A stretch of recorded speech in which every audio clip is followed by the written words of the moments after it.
Ya, istrinya punya aset juga, Oke. yang memang cukup untuk melunasi tunggakannya, kita bisa kejar di istrinya. Aset milik direktur komisaris, direktur Aset utama, pribadi aset mereka ya. pribadi. Punya utang kan PT-nya, yang punya utang kan CV-nya, kenapa ditagih ke kami? Ya. Itu urusan PT. Assalamualaikum warahmatullahi wabarakatuh. Salam sejahtera, Om Swastiastu. Namo Buddhaya. Salam kebajikan. Halo kawan pajak semua, bertemu lagi dalam Podcast Saberdu. Perkenalkan saya Monika, penyuluh pajak KPP Pratama Jakarta Sawah Besar 2. Dan saya Gisa Wibowo, akun representatif KPP Sawah Besar 2. Ya, kita mulai podcast kita dengan pantun ya Mas Oke, Isan ya. oke, boleh. Akuarium bukan untuk kupu-kupu, apalagi untuk renang gajah. Selamat datang di Podcast Saberdu, belajar pajak jadi lebih mudah. Nah, jadi topik apa ya kayak untuk yang kita bahas sekarang ini? Ya, jadi kawan pajak, topik kita hari ini kelanjutan dari topik-topik podcast sebelumnya. Sebelumnya di topik podcast kita sudah membahas tentang pelayanan. Itu yang sudah kita bahas tentang pemindah bukuan, tentang menjadi PKP, syarat menjadi PKP, tentang penerbitan faktur pajak, dan masih banyak lagi. Dan kita juga sudah membahas mengenai pengawasan. Ini tindakan pengawasan yang dilakukan oleh akun representatif. Dan terakhir kemarin kita juga sudah membuat podcast tentang pemeriksaan. Itu bersama dengan fungsional pemeriksa ya. Jadi kawan pajak sudah punya gambaran nih dari pelayanan sampai pemeriksaan. Nah, sekarang kita di ujungnya kita akan membahas soal tindakan penagihan gitu. Nah, kalau kita berbicara tentang penagihan nih, banyak kawan pajak masih belum tahu gimana sih penagihan, gimana proses bisnisnya.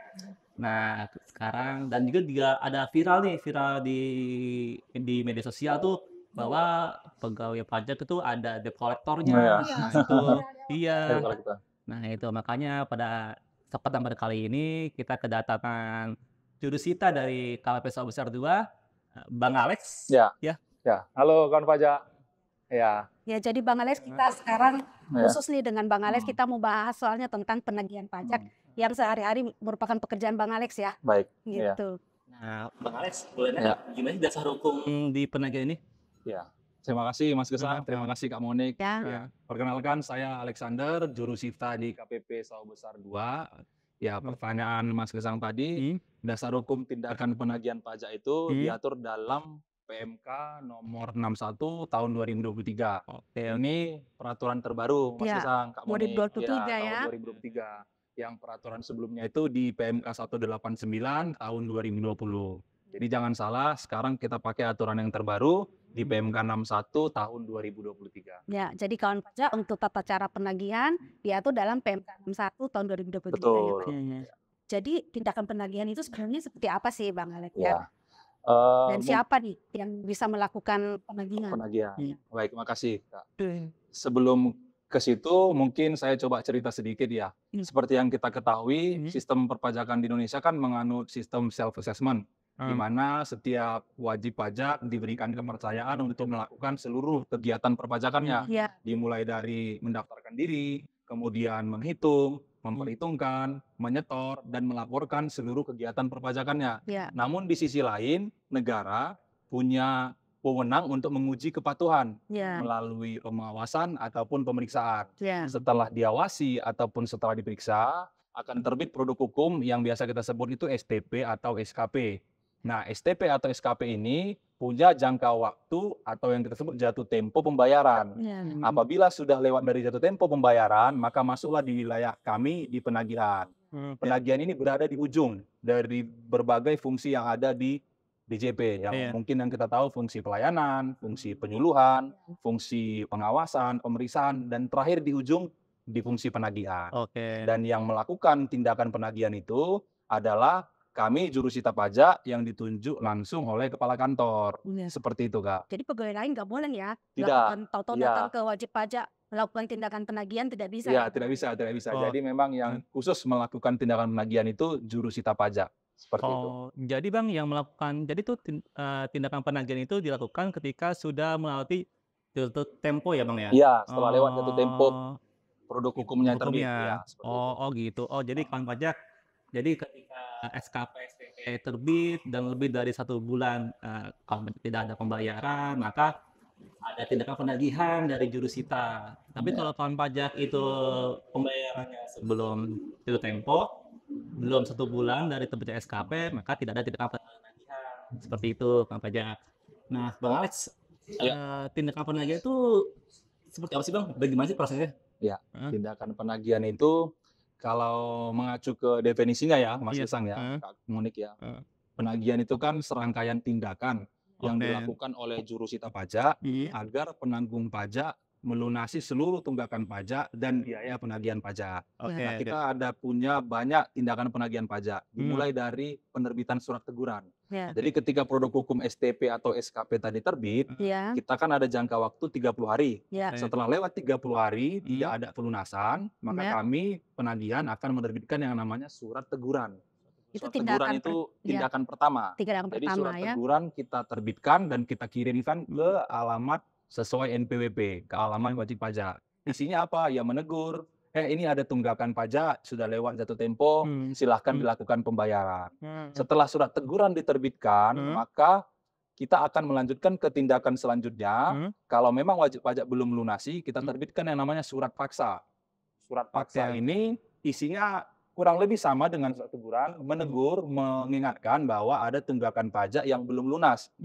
Silahkan dilakukan pembayaran segera. Karena setelah dilakukan penyampaian surat paksa, wajib pajak belum melunasi tunggakan pajak, maka akan kita lakukan ke step selanjutnya, yaitu penyitaan aset milik wajib pajak. Seperti itu. 2 kali 24 jam keluar surat sita. Jadi setelah surat paksa kita sampaikan, maka 2 kali 24 jam dapat kita lakukan pelaksanaan penyitaan. Seperti itu. Nah, Bang, kan ini Bang, banyak Bang ketakutan Bang dari kawan pajak nih. Ketika kawan pajak menerima surat paksa, surat teguran, surat perintah pelaksanaan penagihan. Nah, itu gimana sih baiknya yang perlu kita lakukan itu seperti apa sih, Bang? Makasih Mas Ilsan. Jadi sebenarnya wajib pajak tidak perlu khawatir ataupun tidak perlu takut yang berlebihan jika menerima surat teguran ataupun surat paksa. Jadi kami di penagihan itu membagi 2 tindakan. Yang pertama tindakan penagihan persuasif, yang kedua tindakan penagihan aktif. Tindakan penagihan persuasif ini dimulai dari surat teguran dan surat paksa tadi. Kita terbitkan surat teguran, kita terbitkan surat paksa, kita sampaikan. Jadi apabila wajib pajak menerima surat teguran, surat paksa, tidak perlu khawatir, langsung saja datang ke kantor pajak. Yang pertama konfirmasi dulu, benar nggak sih ini surat teguran atau surat paksa yang diterbitkan oleh KPP? Karena kan di zaman saat ini, ya kan banyak tindakan-tindakan kecurangan yang bisa jadi mungkin tidak bertanggung jawab, bukan bersumber dari kita KPP. Kalau memang sudah valid itu benar dari KPP, maka ya selanjutnya akan disampaikan itu sudah mengerti tidak, sudah tahu tidak sebelumnya ada tunggakan pajak. Kalau memang sudah tahu ada tunggakan pajak, maka langkah selanjutnya bagaimana pelunasannya. Kalau misalnya tidak bisa membayar sekaligus, bisa diangsur, ataupun ada merasa hal-hal yang tidak tepat, tidak benar menurut wajib pajak, berdasarkan data yang dipegang oleh wajib pajak, bisa menempuh jalur-jalur hukum yang lain. Seperti itu. Jadi kalau wajib pajak sudah menerima ketetapan, itu nggak berhenti di situ ya? Wajib pajak punya hak ya, Bang? Punya hak, betul. Upaya hukum. Upaya hukum. Betul. Beratan seperti ya, Bang? Ya. Gitu. Nah, kalau misalnya tadi Bang ceritakan kalau udah tidak bisa nih kan, lanjut ke proses penyitaan nih. Itu penyitaan itu seperti apa sebelumnya, Bang? Penyitaan itu ya tindakan menyita, mengambil alih milik barang milik penanggung pajak. Seperti itu, Kak. Penanggung pajak? Iya, penanggung pajak. Siapa yang jadi penanggung pajak nih? Penanggung pajak seperti ini, kawan pajak. Penanggung pajak itu adalah pihak yang bertanggung jawab penuh untuk melunasi seluruh tunggakan pajak dan biaya penagihan pajaknya. Jadi kita bagi 2, wajib pajak kan terbagi wajib pajak orang pribadi, kemudian wajib pajak orang badan. Kita bahas yang pertama dulu nih, wajib pajak orang pribadi. Untuk wajib pajak orang pribadi, penanggung pajaknya itu terdiri dari yang pertama itu wajib pajak orang pribadi yang bersangkutan. Misalnya Mr. Budi, wajib pajak orang pribadi, maka penanggung pajaknya adalah Mr. Budi itu sendiri. Kemudian yang kedua, istri dari Mr. Budi tadi. Itu bisa disebut dengan penanggung pajak. Kemudian yang ketiga, wakil. Seperti itu, wakil ini bisa harta warisan yang belum terbagi, ataupun harta warisan yang sudah dibagi, anak, seperti itu. Itu bisa disebut sebagai penanggung pajak. Jadi misalnya Mr. Budi punya utang 100 juta, maka yang bertanggung jawab Ya, penanggung pajak melunasi. yang ketiga ini tadi, si Mister ya. Budinya, istrinya, dan wakilnya yang tadi. Ya, misalnya Seperti nggak itu. cukup dari Mister Budi, yang Betul. lagi dari yang Ya, istrinya, baru yang betul lainnya Kak. gitu Jadi ya. kita berjenjang. Berjenjang Jadi ya. nggak bisa kita langsung sita ke anaknya atau Ya. sita ke istrinya, kita tagih ke anaknya, tidak bisa. Jadi berjenjang. Pertama sekali kita targetkan si Mister Budinya dulu. Mister Ketika Budi si Mister dulu. Budinya kita coba komunikasi tidak bisa melunasi dan memang Istrinya ya berarti? istrinya punya aset juga Oke. yang memang cukup untuk melunasi tunggakannya, kita bisa kejar di istrinya. Nah, itu tadi wajib pajak orang pribadi. Nah, yang kedua wajib pajak badan. Wajib pajak badan, penanggung pajaknya itu yang pertama wajib pajak badan itu sendiri, kemudian yang kedua direksi, yang ketiga pemegang saham, atau yang keempat itu orang yang nyata-nyata bertanggung jawab melakukan seluruh kegiatan operasional di perusahaan tersebut. Yang kita mulai yang pertama, misal yang punya utang itu PT ABC, punya utang 1 miliar. Maka yang kita kejar pertama kali penanggung pajaknya yaitu PT ABC itu sendiri. Setelah kita kejar PT ABC, ternyata kadang PT ABC tidak punya aset, tidak punya uang lagi yang cukup membayar utang pajaknya, kita bisa turun ke direksinya. Itu bisa dari kita kejar ke direktur utama, direktur, komisaris utama, komisaris, itu bisa kita kejar. Aset milik direktur, komisaris, direktur Aset utama, pribadi mereka aset ya. pribadi. Nah, ini banyak wajib pajak yang Keberatan pasti ya. keberatan dan yang Iya, kaget. benar. Iya, benar. Karena menurut mereka yang punya utang kan PT-nya, yang punya utang kan CV-nya, kenapa ditagih ke kami? Iya. Itu urusan PT. Nah, Iya. tapi Undang-Undang Perpajakan mengatakan bahwa apabila memang PT-nya atau CV-nya, WP badannya tidak mampu melunasi tunggakannya, wajib pajak, DJP bisa mengejar ke direksinya. Seperti itu. Nah, setelah yang kedua, masih belum cukup juga melunasi utangnya, maka kita akan turun yang ketiga, pemegang saham. Jadi pemegang sahamnya. Jadi yang memegang saham, itu yang kita kejar. Seperti itu. Dan ini juga hierarki. Ada urut-urutannya. Jadi yang pertama WP badannya dulu, kemudian tadi direksinya, kemudian pemegang sahamnya. Begitu Berjenjang Kak. juga ya. Berjenjang juga sama kayak wajib pajak orang pribadi tadi. Begitu kawan pajak. Jadi benar-benar penting ya kawan pajak informasi ini ya. Iya. Benar-benar penting. Nah, Bang Alex nih, kan ada tindakan penagihan nih berupa pencegahan, penyanderaan. Ya. Nah, itu seperti apa sih Bang Alex? Ya. Jadi setelah kita sampaikan surat teguran, kita ajak komunikasi mentok, kita terbitkan surat paksa, kita ajak komunikasi juga mentok. Kemudian kita bisa lanjut ke penyitaan. Setelah dilakukan penyitaan, kadang ada case tertentu masih ada sisa tunggakannya. Belum terlunasi. Dan memang mungkin wajib pajak ini lebih lihai dari kita, dia bisa menyimpan uangnya ataupun asetnya di mana seperti itu. Jadi kita bisa lakukan tindakan di atasnya lagi yang kita sebut dengan pencegahan. Pencegahan ini tindakan yang kita lakukan agar wajib pajak itu tidak meninggalkan wilayah negara Republik Indonesia ini. Jadi ketika kita mendapatkan persepsi bahwa wajib pajak ini tidak kooperatif, diragukan iktikat baiknya, maka kita bisa usulkan agar dia dilakukan pencegahan, mencegah dia supaya tidak meninggalkan wilayah Republik ini. Seperti itu. Nanti kita kerjasama dengan pihak imigrasi, kita sampaikan misalnya atas nama Pak Budi, tolong jangan diberikan keluar dari wilayah Republik Indonesia sampai selevel itu kita. Dan syaratnya untuk dilakukan pencegahan minimal utang pajaknya 100 juta rupiah. Jadi ketika utang pajaknya 100 juta rupiah, kemudian diragukan itikat baiknya, dan sudah pernah dilakukan penyitaan dan lelang, maka bisa kita usulkan pencegahan. Jadi nggak semata-mata langsung kita usulkan pencegahan, tidak. Jadi yang biasanya yang sudah tahap pencegahan ini ya sudah level akut ya kalau kita bilang ya. Utang pajaknya di atas 100 juta Utang ya. pajak minimal di atas 100 juta dan sudah pernah dilakukan penyitaan dan sudah pernah dilakukan lelang atas aset yang disita tersebut.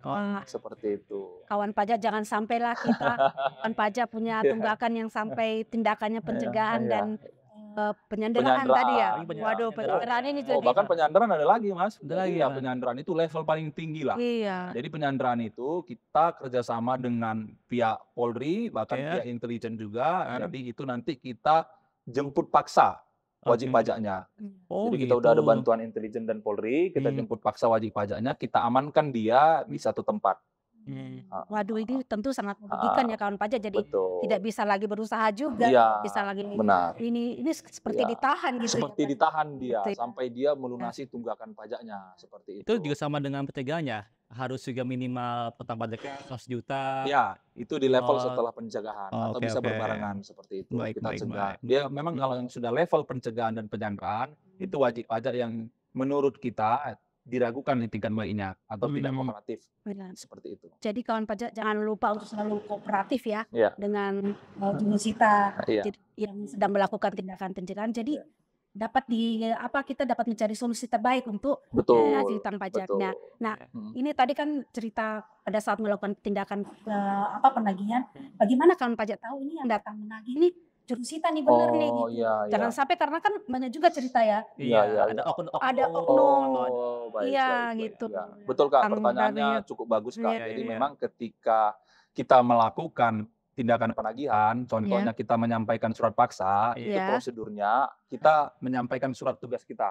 Iya. Surat tugas kita, Ada surat tugas itu ada ya. surat tugas kita Iya. sampaikan, ataupun ya kita tunjukkan name tag kita, tanda pengenal kita. Artinya benar saya adalah Alexander, jurusita di KPP Sawah Besar 2.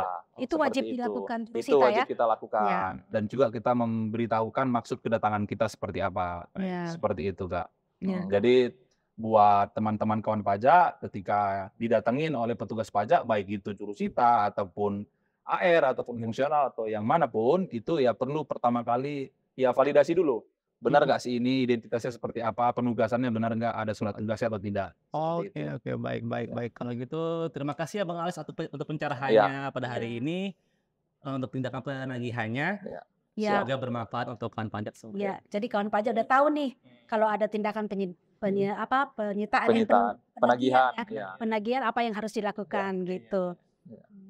Seperti itu. Jadi terima kasih banyak untuk Bang Alex yang sudah memberi pencerahan buat kita semua.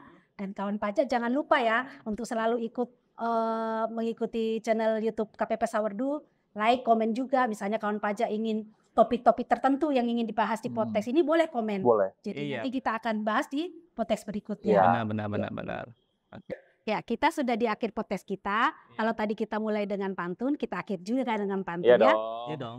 Ikan cupang kumpul bersama. Cakep. Tentukan mana yang paling lucu. Sampai jumpa pada materi berikutnya dalam podcast Sawardu. Akhir kata, wassalamualaikum warahmatullahi wabarakatuh. Salam sejahtera, namo buddhaya, om santi santi om, salam kebajikan. Pajak kuat, Indonesia maju.